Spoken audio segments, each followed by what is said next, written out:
Assalamualaikum warahmatullahi wabarakatuh.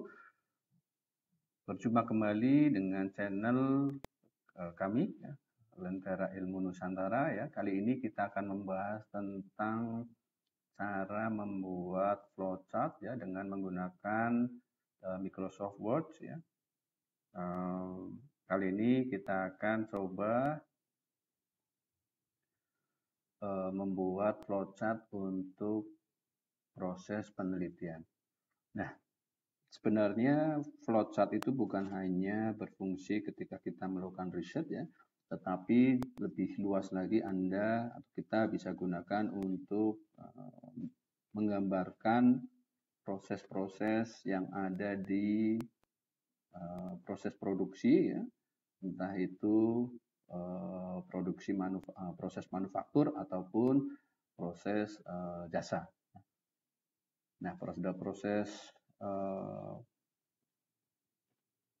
penelitian ini saya gitu ya, kami itu sering menggunakan Microsoft Word dan juga Microsoft Visio. Tapi untuk kali ini kita akan menggunakan Microsoft Word untuk mempermudah penggunaan secara luas, karena kita tahu Microsoft ini paling familiar ya digunakan oleh kita ya. Oke, sebelum melangkah lebih jauh maka kita akan mengenal dulu simbol-simbol flowchart yang biasa kita gunakan ya. Yang pertama itu adalah simbol terminator ya. Ini terminator. Nah, ini fungsinya untuk memulai atau mengakhiri dari proses penelitian atau proses produksi yang kita tetapkan. Nah, kemudian yang kedua adalah simbol proses ya. Ini adalah simbol atau untuk melakukan proses operasional ya. Nah, nanti kita akan tetapkan misalnya kalau dalam proses operasional di penelitian misalnya pengambilan data ya, pengujian dan lain sebagainya ya. Tapi kalau di proses produksi misalnya ada kalau dalam proses metal forming misalnya ya, ada proses bending, ada proses sharing ya misalnya ya, dan lain sebagainya. Nah, kemudian simbol yang ketiga adalah simbol dokumen ya. Simbol dokumen ini berfungsi untuk mendokumentasikan dari proses-proses yang kita lakukan ya. Ini nanti bisa berupa laporan printout ya yang kita bisa gunakan. Nah, misalnya dalam penelitian misalnya kita nanti tentu ketika pengambilan data ada penulisan laporan ya. Ketika melakukan skripsi pun kita menulis penulisan laporan ya. Ketika menulis laporan terkait dengan proposal penelitian, maka kita juga diwajibkan untuk membuat laporan baik progres ataupun laporan akhir. Nah, kemudian kalau di produksi bagaimana? Nah, di produksi juga sama, misalkan dalam proses inspeksi, maka dia ada disebut sebagai laporan inspeksi ya, atau laporan produksi dan sebagainya. Nah, kemudian yang keempat ini adalah simbol decision ya atau keputusan ya. Nah, di mana ini merupakan suatu simbol yang diawali pada langkah sebelumnya ya. Nah, pada decision ini nanti ada keputusan apakah ini oke atau baik atau ya gitu ya, atau tidak gitu ya, atau NG dan lain sebagainya. Nah, ini banyak kita temukan ya pada proses penelitian ataupun proses manufaktur ya. Nah, kemudian yang selanjutnya simbol kelima ini adalah data. Nah, data ini adalah merupakan data input ataupun output. Nah, dalam proses penelitian misalnya ketika kita melakukan penelitian terkait dengan fenomena Singer EDM ya, suatu proses permesinan non konvensional, maka input datanya itu adalah misalnya gitu ya, ada arus ya, misalnya juga ada gap voltage dan lain sebagainya, termasuk juga di dalamnya material. Nah, ketika di proses produksi misalnya inputnya itu misalkan ketika proses metal forming ya, maka inputnya misalnya ada jenis material SPCCSD, kemudian stainless steel, kemudian SPHC dan lain sebagainya. atau bisa juga dimensi ya, atau ketebalan material bisa 0,2 mili, 0,8 mili, 1,0 dan lain sebagainya ya. Karena nanti begitu parameternya berubah nanti variabel inputnya juga akan berubah. Nah, kemudian selanjutnya yang keenam itu adalah on-page reference. Artinya apa? Ini menghubungkan alur dalam halaman yang sama ya. Jadi simbolnya adalah lingkaran, ini agak ketarik sedikit tadi ya, gambarnya sehingga terlihat oval ini. Ini simbolnya adalah lingkaran. Nah, kemudian yang langkah ketujuh itu adalah off-page reference ya. Ini menghubungkan alur dalam halaman yang berbeda. Kalau tadi poin 6 ini adalah menghubungkan dalam satu halaman, tapi kalau yang off-page reference ini adalah menghubungkan pada halaman yang berbeda. Dan yang 8 ini adalah flow atau ini tanda simbolnya adalah tanda panah. Ini adalah untuk menghubungkan alur dalam proses penelitian ataupun konsep produksi ya, atau nanti disebut sebagai instruksi kerja ya.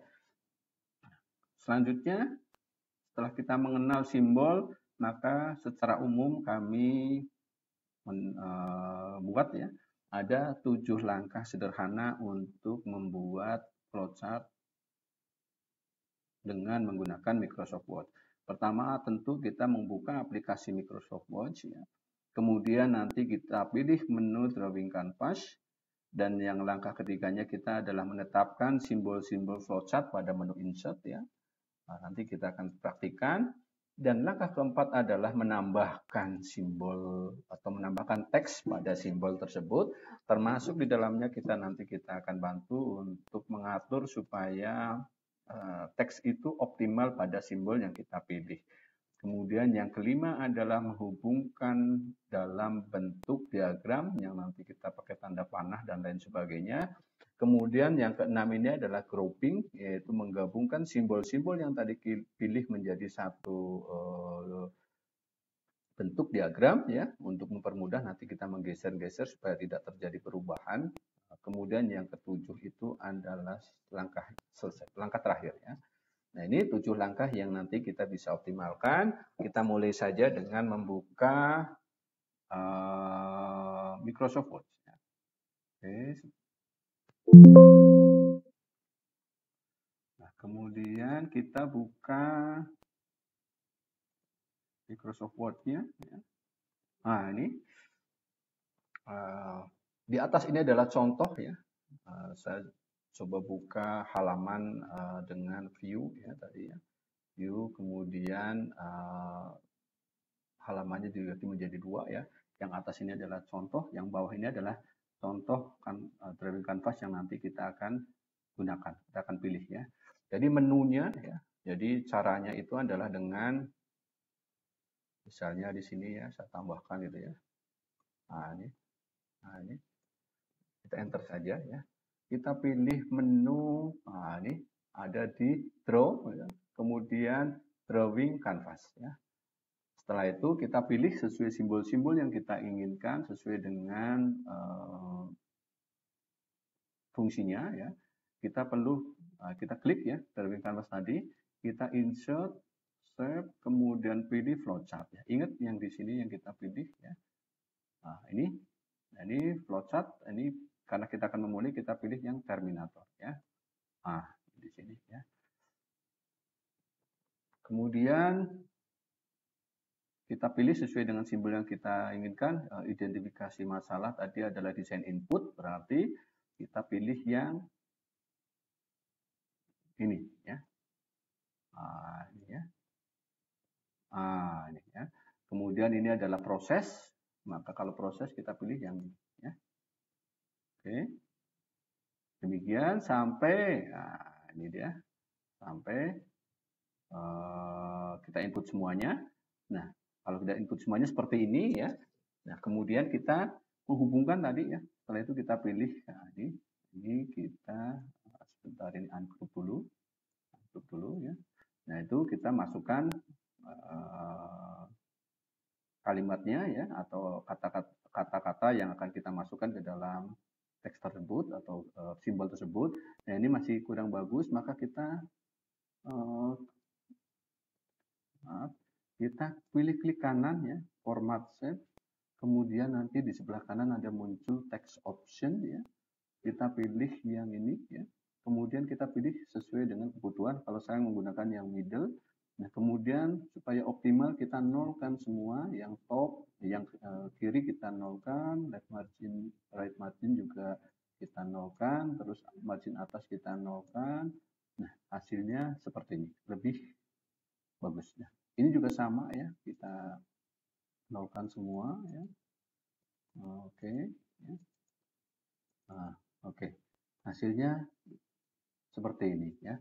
Kemudian Anda bisa tambahkan kalimatnya ya, atau dalam simbol yang sudah Anda tetapkan. Nah, kemudian kita menghubungkan ya, kita pilih ini saya hapus dulu ya. Kita pilih insert, ini kita pilih yang ini ya. Ingat ya. Jadi ketika kita memilih itu ini harus selalu aktif ya, drawing canvasnya harus selalu aktif ya. Jadi ada 8 simbol nih, kelihatan 001 ya, ini simbol-simbol ini harus aktif ya, sehingga nanti ketika kita pilih kanvas atau simbol, nanti kita hubungkan, nanti akan muncul seperti ini ya. Nah, ini juga akan muncul. Nah, kalau di luar, nah misalkan di sini nanti nggak akan muncul, contoh adalah seperti ini ya. Nah ini ya. Kalau kita hubungkan nggak akan ketemu, nah, ini dia. Karena dia berada di luar drawing canvas yang tadi kita sudah tetapkan. Ini akan muncul ya. Beda dengan tadi ya, ketika kita menginputnya adalah di dalam drawing canvas tersebut. Nah, misalkan ini ya, kita copy, kalau udah muncul ini berarti kita copy saja ya dari sini. Nah, ini tinggal menghubungkan ya. Kalau Anda misalkan ada yang tidak lurus, Anda bisa naik turunkan, misalkan ini ya. Nah, ini kita bisa naikkan, bisa kita turunkan ya. Tapi tanda panah tadi, tanda penghubung tadi masih tetap terkoneksi pada simbol yang sudah kita tetapkan tadi. Nah, kemudian kita hubungkan. Nah, kalau yang ini pilihnya di mana? Nah, ini ya, coba saya hapus dulu ya. Nah, ini kita pilih menu insert. Nah, kemudian yang ini kita pilih ya. Jadi elbow arrow ya. Nah, kita pilih di sini. Nah, ini. Nah, kemudian awalnya di sini kita tempelkan di sini. Kemudian yang ini adalah di sini ya. Langsung terhubung ya. Ini lebih mudah kalau kita tidak menggunakan drawing canvas, maka tidak akan bisa tidak akan terkoneksi seperti ini. Nah, kalau yang ini seperti apa nih yang di atas ini nih? Nah, yang atas ini Anda bisa gunakan juga ya, misalkan ini ya. Nah, ini ya. Ini copy dari yang sebelumnya sudah ada boleh ya. Nah, ini Anda bisa gunakan seperti ini ya. Nah, ini ya. Nah, ya Anda bisa gunakan, jadi dengan contoh yang tadi kita sudah gunakan sebelumnya, Anda bisa menggunakan simbol ini. Tetapi kalau kita mau menggunakan koneksi tadi ya, Anda bisa gunakan simbol lingkaran tadi ya. Ingat ya, ketika kita memilih ini berarti kita harus ini adalah nanti nyambungnya ke A. Nah, A ini adalah masuk ke sini ya, ke proses optimasi. Ini saya copy aja di sini ya. Oke, saya copy. Nah, kita klik kanan ya, tambahkan teks ya. Oke. Nah, ini tulisannya masih hitam, kita bisa rubah Ctrl A tadi di tulisan tadi, di simbol tadi, kita rubah menjadi putih ya. Kemudian kita teks, kita klik kanan ya. Klik kanan dulu, ini kan masih jelek ya tampilannya. Format set, kemudian klik kanan, muncul, kita pilih text option, kemudian kita pilih di middle ya. Middle atau top terserah Anda. Dan kemudian yang ini kita nolkan semua ya. Margin kiri, margin kanan, margin atas, margin bawah kita nolkan semua. Nah, seperti ini ya. Oke. Nah, ini sebentar, ini masih kegedean ya kayaknya. Kita turunkan menjadi 8 ya. Ya, 8 lebih pas ya ini ya. Kemudian Anda bisa atur kembali, ini tidak rapi. Anda bisa gunakan lagi ya. Nah, ini langsung rapi. Nah, demikian Anda bisa lanjutkan untuk proses-proses selanjutnya. Ingat ya, Anda supaya lancar maka Anda harus mengulang beberapa kali ya. Kalau dalam agama kami Islam ya, itu kalau kita sudah mencoba 40 kali dan itu betul, insya Allah nanti kita akan lancar ya. Nah, nanti kalau misalkan lupa, nanti kita tinggal buka kembali ya. Jadi itu saran saya ya, untuk pembuatan flowchart menggunakan Microsoft Word. Jadi langkah selanjutnya itu tadi adalah ini ya, grouping ya, Ctrl A, grouping ya, Ctrl A, kemudian di grouping di langkah ke-6 tadi ya. Kemudian klik kanan, nah kita grupkan. Nah, kalau udah di grup kayak seperti ini menjadi satu objek ya. Nah, ini bisa kita geser-geser, tidak masalah ya, tidak akan mencar gitu ya. Tapi kita masih bisa edit ya. Misalkan di sini kita masih bisa geser-geser, kita masih bisa tulisannya kita masih bisa edit dan lain sebagainya. Nah, itu kira-kira yang bisa kita diskusikan di sini. Nah, mudah-mudahan memberikan manfaat buat kita semua. Wabillahi taufiq wal hidayah. Wassalamualaikum warahmatullahi wabarakatuh. Salam buat keluarga Anda.